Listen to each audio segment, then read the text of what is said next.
Hello my dear friends from India. My name is Prabhakar Singh and you can call me Prabhakar. I have been running the professional organization named Ideal TNC since 2007. Moreover, I have been lecturing at the NGO Academy since 2008. Furthermore, I have been lecturing for the Sarma Consulting in Serbia since 2013. My basic expertise is developing communications, leaderships, commerce and business skills upon client request. For the time being, I have cooperated with 25 companies worldwide. As my students, you will have an opportunity to acquire knowledge and skills which will enable you to become competitive on the Indian market and consequently to get a well-paid job at the international companies. My rich work experience and tailor-made methodologies will be at your disposal if you decide to apply for training session at Ideal Technology and Networking College. Friends, it is a matter of pleasure to introduce a new course named IPCSP Expert, International Proficiency in Commerce Study Professional Expert in Ideal TNC. This course contains all levels of knowledge related to commerce and business. This course enables you to qualify CS, CA examinations in flying colors and help you to take job in any multinational company, banks or in any financial institutions very easily. In this course, we are giving you a lot of things. By that, you will be able to qualifying the examinations of CS and CA, as well as you will be able to acquire the knowledge of IPA and BEC. By that, most of the students, those who are joining this course, they'll be able to make their future in management sector, make their future in foreign companies, make their future in foreign country also. So here I would like to focus some of the contents what we are giving in it, and I would like to just tell some more about the contents, that what we read in contents which is mentioned under this course. So the first content is what we are offering, that is business environment. Let's have a look what is business environment. When we are talking about the business environment, then we may say that the combination of internal and external factors that influence a company's operating situations. The business environment can include factors such as client and suppliers, its competitions and owners, improvement in technologies, laws and government activities, and market, social and economic trends. These all things comes under the business environment. The next topic is entrepreneurship. Friends, this is the awesome quality. If a person have the ability of entrepreneurs, they will be able to do anything in their life. So here we are giving all the detailed knowledge of entrepreneurship. Let's talk about what is entrepreneur. The capacity and willingness to develop, organize and manage business venture along with any of its risk in order to make a profit. The most obvious example of entrepreneurship is the starting of new business. In economics, entrepreneurship combined with land, labor, natural resources and capital can produce profits. Entrepreneurial spirit is characterized by innovations and risk-taking and is an essential part of national ability to succeed in an ever-changing and increasingly competitive global marketplace. That's all about the entrepreneur. Now let's move to the next topic, that is business law. In business law that pertains specifically to business such as contract law, business law mainly refers to laws that apply to business entities such as the partnership and corporations. We'll give you the deep knowledge about these aspects. Now come to the next topic, that is business management. Before understanding the business management, we have to know what is management, how it works, and what all the things we study in that. Management in all business areas and organizational activities are the act of getting people together to accomplish desired goal and objective efficiently and effectively. These all the things comes under the business management. Now let's move to the next topic, that is ethics. Ethics is one of the most important things which need to develop in ourselves. If we are talking about the ethics, then we may say that the moral principle that govern a person's behavior or the conducting of an activities, or the basic concept and fundamental principle of the decent human conduct It includes study of universal values such as the essential equality of all men and women, human or natural rights, obedience to the law of land, concern for the health and safety, and increasingly also for the natural environment. These all the things are coming under the ethics. Now the next topic is communications. Friend, we know at present time the communication have its great importance. When we are talking about the communication, then most of the person are just taking it in another way. I want to say the communication is the one of the best quality. If you have a quality about the communication, then you will find that you will able to handle the mind of any persons. So in communication is about passing message between people or organizations. Message between a sender and receiver take place using a medium such as email or phone. One-way communication is when the receivers cannot respond to a message. That is all about the communication what we are offering, and we'll just give you the detailed knowledge about the communications. The next topic is business economics. Business economics is a field in economics that deals with the issues such as the business organization management, expansion and strategies. Studies might include how and why corporations expand, the impact of entrepreneurs, the interactions between the corporations, and the role of governments and regulations. These are all the things we study in that. Now let's move to the next topic, that is elementary statistics. Or we may say that elementary statistics. Stats deal with data. For example, polls in election use stats to guess who will win an elections. Drug makes use stats to predict when side effects might happen. Sports uses stats to guess how a player will perform. You use stats to predict how much is going to be in your paycheck. Topics including in stats are ones you might have studied before. Descriptive stats, mean, median, mode, and in chart, box, plot, tablets, and graphs. These all the things is coming under that. If you are talking about the detailed study of it, then we may say that elementary stats build on some basics like a descriptive statistics, probability distributions, planning analyzing experiment, regression analysis, and correlation coefficient. That is all about the thing what we study in elementary statistics. Now let's move to the next topic, that is accounting. When we are talking about the accounting, then we may say that it's a very important part of commerce. Accounting can seem like a daunting discipline for a small business owner. When you discuss accounting, you'll hear a lot of complex terms. It helps to begin with a fundamental accounting. All advanced accounting depends on the fundamental equation that define every business success or failure.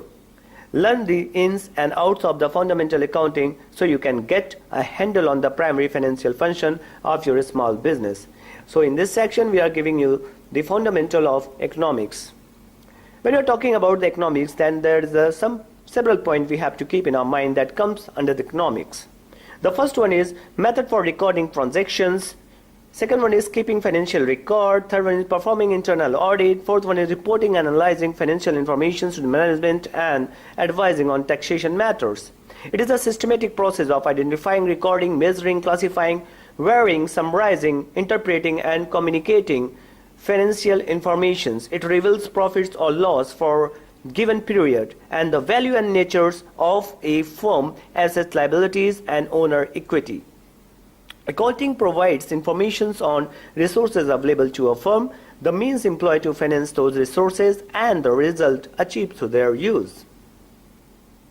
That's all about the accounting. Now let's move to the next topic, that is auditing. When you're talking auditing, that we may say that auditing conduct an official financial inspections only. In systematic examination and verifications of firm's book of account, transactions record, other relevant documents, and physical inspections of the inventory by qualified accountants called auditors. During a financial audit, an auditor evaluates a legal entity to determine how valid and reliable its financial statements are. An auditor is tasked with providing a reasonable assurance that the statements are free from error or fraud. The growing number of companies, changes in financial laws, and increased scrutiny of companies' finances have all kept accountants and auditors in high demands. Accounting degree programs are consequently growing in popularity as well. There is a lot of intricate work involved in auditing a company. To be able to state an opinion of reasonable assurance, auditors follow the following standards and principles. That is all about the foundation program what we are offering in our first module. Now let's move to the talk about the next module, that is about the executive program as per the CS level, and the second module as per the IPCSP course. In this module, the first topic what we are teaching you about, that is company law.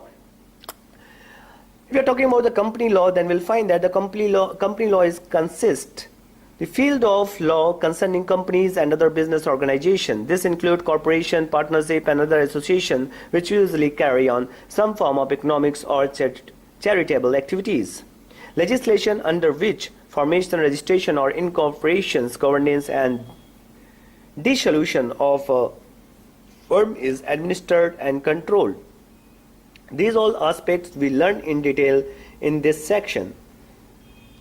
Next point what we are offering in you, that is a type of accounting process that aims to capture companies' cost productions by assessing the input cost of each step of production as well as fixed costs such as depreciation of capital equipment.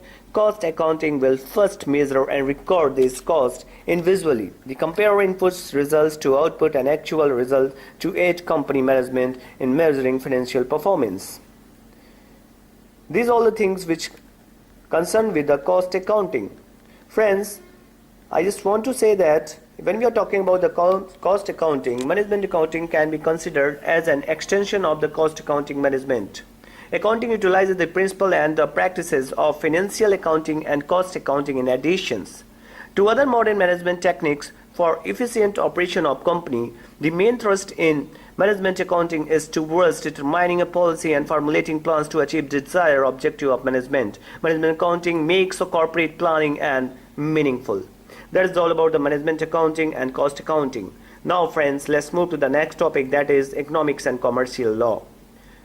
In this topic, we'll teach you to provide skills that are necessary for understanding of economics and legal theories, but can also be applied in many other situations. As a result, graduates are able to embark upon a successful career in banking, finance, the civil service, and wide range of legal and management roles. The thing what we are offering about that will help you in every ground. The next topic what we are offering about, that is tax law. Tax law is an area of legal study dealing with the statutory, regulatory, constitutional, and the common law rules that constitute the law applicable to taxations, which is method by which the government levies on economic transactions. That is all about tax law. Now let's move to the next topic, that is company account. When we are talking about the company account, we may say that company account, the formal business relationship established by the company administrator to provide individual in an organization access to GBT products and services.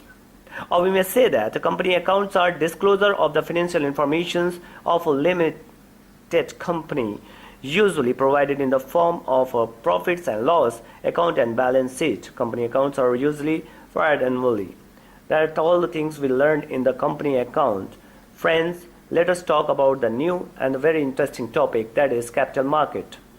When you're talking about the capital market in definition, we may say that the capital market is a market where buyers and sellers engage in trade of financial security like a bond, stock, etc. The buying selling is undertaken by the participants such as individuals and institutions. If you're talking in description, then we may say that the capital market help channelize surplus funds for savers to institutions which then invest them into productive use. Generally, this market trades mostly in long-term securities. Capital market consists of primary market and secondary market. Primary market deals with the trades of new issues of stock and other securities, whereas secondary market deals with the exchange of existing or previously issued security. Another important division in the capital market is made on the basis of the nature of security traded, that is the stock market and the bond market. That is all about the capital market. The next topic what we are offering here, that is industrial labor. In industrial labor, we offering you the details of labor in industries mostly understood are manufacturing but can include related service workers such as cleaner and cooks. Industrial labor usually requires skill in crafts or engineering. That's all the thing what we are offering in the executive program or the second module of IPCSP. Now let's move to the third module of the IPCSP and the courses which it concern. That course comes related to the professional label. Company law and practices. The first topic what we are offering in it. If you are talking about the company law, I just want to give you a small glimpse what are company law and practices. This module examines the increasing significance of the companies in contemporary society. It addresses fundamental issues of the law affecting these organizations, including the ideas that they address fundamental issues of law affecting these organizations. Companies distinct legal person. The module considers the powers and the duties of those involved in companies and the consequences of a company failing to meet relevant legal standard of conduct. It will be of interest to you if you are involved in the companies and wish to develop or refresh your knowledge and understanding, or if you have a regular dealings with the companies in your personal or professional life or purely for academic study. The module deals principally with the law of England and Wales. That all the thing what we are giving in the company law, we'll just give all the detail which is related to that. And the next topic what we are offering about, that is secretarial audit. This is a new sections and seeks to provide that every listed company and companies belonging to prescribed class or classes of companies shall annex a secretarial audit reports given by a company secretary in a practice with a board report. The form of such a report shall be prescribed by the central government. The board in respect shall explain any qualifications or other remarks made by the company secretary in practice. This section further provides penalty for the company or any officers of the company or the company secretary in practice. One small topic more I would like to say which is related to the company secretary, that is due diligence and complaints. When we are talking about the due diligence and complaints, contrary to what your instinct may tell you, complaints from the employee aren't necessarily bad news. They can alert you to real problems. They can also indicate that an employee has a bad attitude. As you sort of the issues, keep these guidelines in mind. So we are giving the detail of the due and diligence and complaints about how to handle these all things. In that we'll find that your response is crucial, maintain standards, review your documentation. These are all the basic factors you have to just keep in your minds when you are handling this kind of situations. Now let's move to the next topic, that is corporate restructuring valuations. When we are talking about the corporate restructuring valuation, we may say that in most competitive environment, corporate restructuring can strengthen a company's position for achieving its short-term and long-term corporate objectives. We can process your corporate restructuring through amalgamations, merger, acquisitions, joint venture, disinvestments, buyback of shares, etc. Corporate restructuring can help restore, preserve, and enhance the value of organizations. Or we may say that investment competency to carry and comprehensive valuation applying to the most appropriate valuation model on technique and mass. These may include evaluating alternatives, corporate strategies, valuing in acquisitions, target valuing a division as a potential divested, evaluating a change in a financial structure. In corporate restructuring, valuation may be used in a negotiating tools to determine the price that can be paid in generally the objective most valuation exercise. Now let's talk about more about corporate restructuring. As per, if we are talking about the dictionary's meaning, or corporate restructuring is a change in a business strategy of an organization resulting in a diversification, closing parts of the business, etc. to increase its long-term profitability. Corporate restructuring is defined as the process involved in the changing the organizations of a business. Corporate restructuring can involve making a dramatic changes to business by cutting out or merging departments that often has the effects of displacing staff members. Now let's talk about the next topic, that is insolvency. In major terminology, the situation where the liabilities of a person on a firm exceeds its assets. In practice, however, insolvency in the situations where an entity cannot raise enough cash to meet its obligations or to pay debts as they become due from payments. Mere insolvency does not afford enough ground for lenders to petitions for involuntary bankruptcy, or the borrowers of the face a liquidations of his or her assets. Corporate insolvency.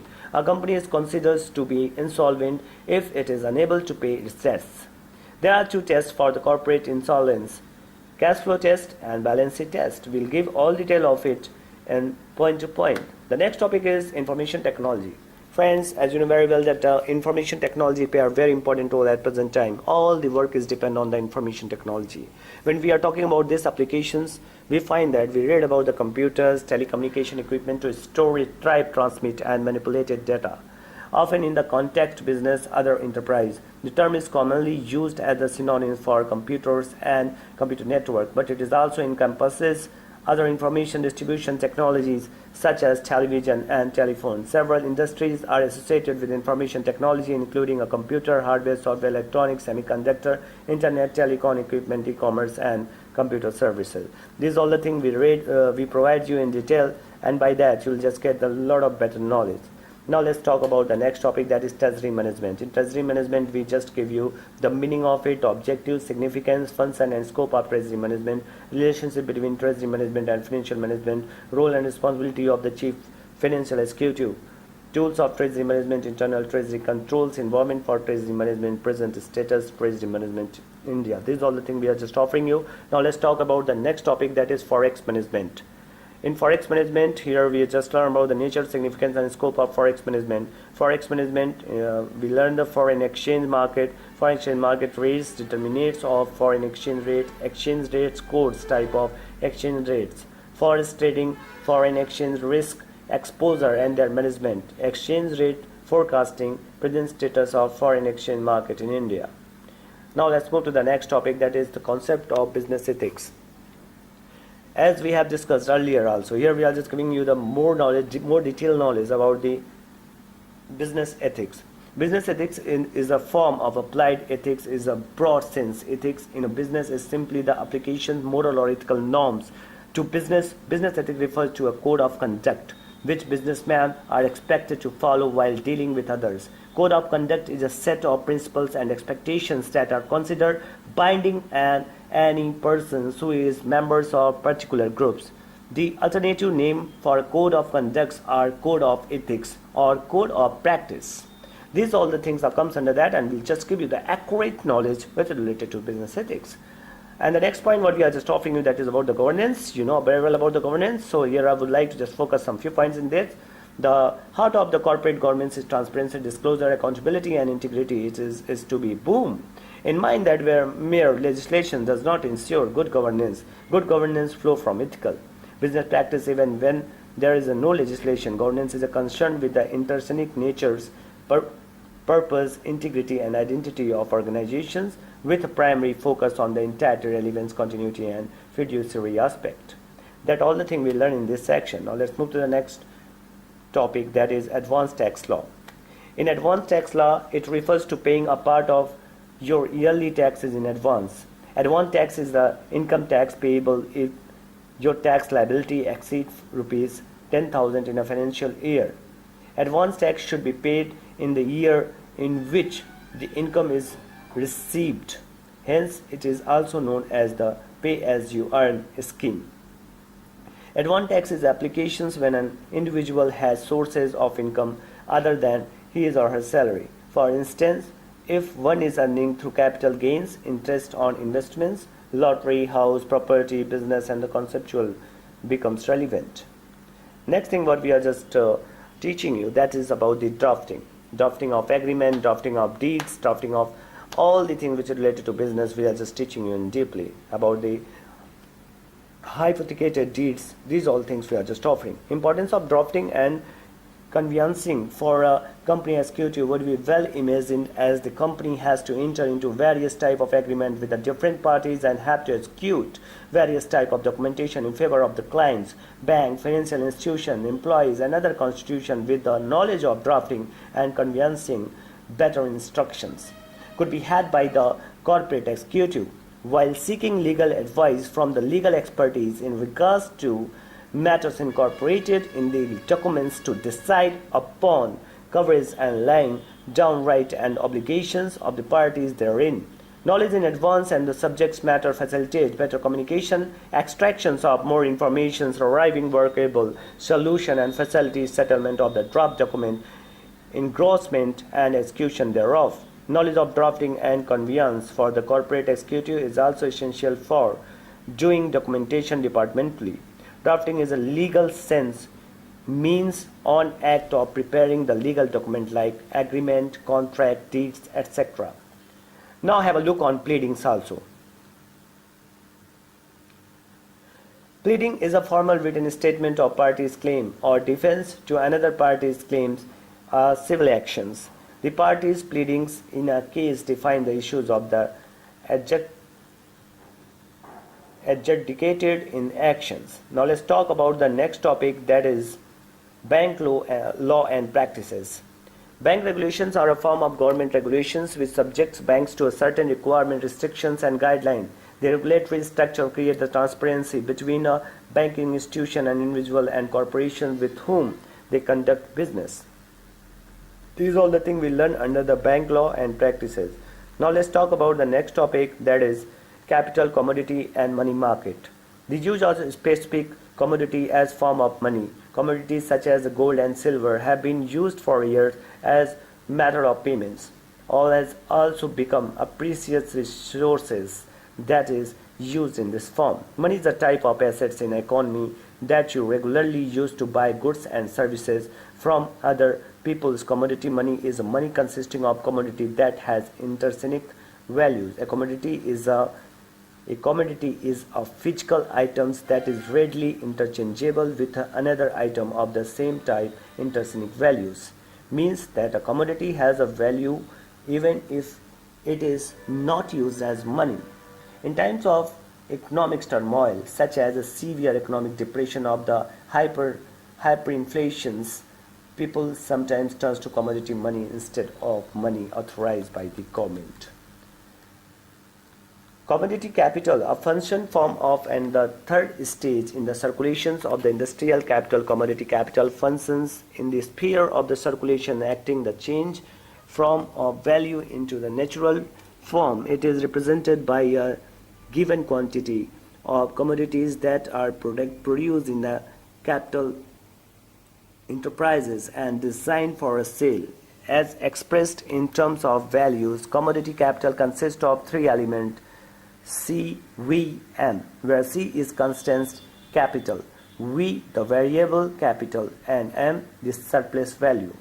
As the scope of the capitalist productions become greater and the social division of labors become more pronounced, the function of the commodity capital realizations are invisible in the form of the commercial capital. It is a characteristic of the commodity capital that circulate reflects not only the process wherein the originally advanced values increasing spontaneously, but also the movement of the capital values which contains these surplus values. Both the values of the advanced capital of the surplus values are realized within the process of the commodity capital movement. The circulation of the commodity capital implies the satisfaction of the personnel and production needs. Capitalists must find in the market means of productions necessary to recover the means of productions that have been consumed and to expand the scope of the reproductive activities. Capitalists and workers must have the opportunity to buy consumers' goods in the market. The circulation of the commodity capital reflects the internal interdependent between the capital productions and the circulation of all social capital within the framework of reproductions.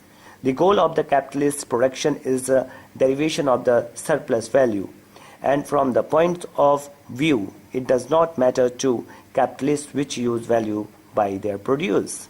However, the appropriation of the surplus V values implies an act of selling. In the commodity produced is not concerned in accord with the volume structure of society demand. These are all the things we learn in that. Now let's talk about the last topic, which is related to the professional and the third module of IPCSP course, that is industrial business law and practices. When we are talking about the industrial law, it relates to laws governing industrial enterprise. These can include a wide range of legal topics from employment laws to environmental concerns, contracts, industrial relations, workers' safety regulation, industries vary widely and the policies for each is as unique as the business to which it relates. Now friend, have a look on business law also. Business law deal with the creations of the new business and the issues that arise as existing business interact with the public, other companies and the government. This area of the law draws on a variety of legal discipline including tax law, intellectual property, real estate sales, employment law, bankruptcy and other business law. Attorneys specialize in the transactional work, meaning that they do not represent client in a court. In fact, business lawyers are often hired for the purpose of avoiding future litigations. To understand the role of the business law within the legal system, it helps you to view business as the entities separate from their owners and employees. Just like individuals living together in a society, business entities are subject to legal rules designed to give every participant in the marketplace a fair opportunity to